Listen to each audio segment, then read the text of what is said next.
saya mau bagi tips. Siapa yang ingin rumah tangganya rapi, bagus, tiap masuk rumah bacalah ayat kursi.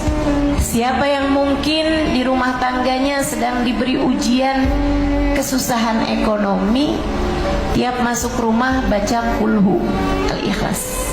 Cobain. Ustazah, kalau dua-duanya rumah tangga saya nih sering berantem, rumah tangga saya juga miskin, saya mesti baca apa nih Ustazah? Baca dua-duanya kalau gitu. Tiap masuk rumah baca kuliah juga, baca kulhu juga sesudah ucap salam. Ya, masuk rumah assalamualaikum warahmatullahi. Kalau nggak ada orang, assalamualaikum ayyuhan nabi warahmatullahi wabarakatuh. Assalamu alaina wa ala ibadillahi salihin. Cobain kerjain itu. Ustazah, saya udah amalin tuh, tapi belum juga. Ya terus aja. Nanti kalau nggak ada kerjaan, keluar dulu dari rumah, masuk lagi baca ayat kursi. Yang sering di rumahnya antara suami istri sering nggak enak itu perasaannya, cobain kalau masuk rumah, masuk kamar, baca laqad ja'akum rasulun min anfusikum azizun alaihi ma anittum harisun alaikum bil mu'minina raufur rahim. Silahkan amalkan ini, mudah-mudahan jadi tambahan terbangunnya surga dalam rumah tangga kita. Amin. Ada satu hal lagi yang juga saya mau ajarkan kepada teman-teman. Saya merasa bahwa kita nih kadang-kadang suka kayak kehabisan kesabaran, nggak bisa ngontrol emosi, betul? Banyak yang sama sama saya. Kadang-kadang tuh ngadepin suami, entaran udah bisa sabar, tapi ntar kadang-kadang kayak habis gitu kesabaran, betul? Padahal suaminya juga sama tuh kayak gitu tuh. Ada seorang istri didoa malam-malam, ya Allah, kasihanilah suami saya, angkatlah beban paling berat dalam hidupnya. Besoknya doanya dijabah Allah, dia mati. Karena ternyata beban suaminya yang paling berat adalah dia. Masya Allah. Jadi kadang kalau ngomongin istri kan, Bu, yang sabar ya ngadepin suami. Kalau saya bisa ngomong sama suaminya juga sama, Pak, yang sabar ya ngadepin istri. Kita sama-sama dituntut untuk bisa sabar. Nah, ini buat para istri nih, kita kadang kayak perlu kekuatan untuk bisa tersambung dengan orang-orang soleh, terutama orang-orang solehah yang hatinya telah begitu lapang, begitu sabar menghadapi kehidupan dunia.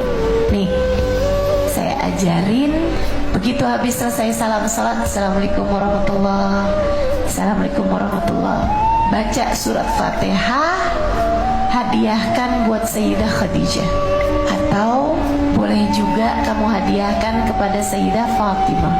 Kamu pilih deh tuh, siapa dari keduanya yang menurut kamu saya kepengen bisa punya hati kayak hati beliau-beliau itu. Siapa yang menurutmu paling kamu inginkan, bertawasullah kepada beliau. Habis selesai salam sholat, sebelum baca zikir yang lain, kamu baca suratul Fatihah, kamu hadiahkan buat beliau. Al-Fatihah ila ruhi Sayyidah Khadijah, Fatihah gitu. Atau Al-Fatihah ila ruhi Sayyidah Fatimah. Mereka berdua ini perempuan-perempuan yang hatinya luar biasa, lapangnya, penuh cintanya, penuh rahmatnya, kesabarannya, ketawaduannya, husnudonnya, cinta kepada Allahnya, semuanya. Hati yang indah Allah anugerahkan kepada dua perempuan ini. Silakan sambungkan hatimu dengan salah satunya. Terus saja baca sambil minta sama Allah, ya Allah, karuniakanlah kebaikan hati seperti yang telah Kau berikan padanya.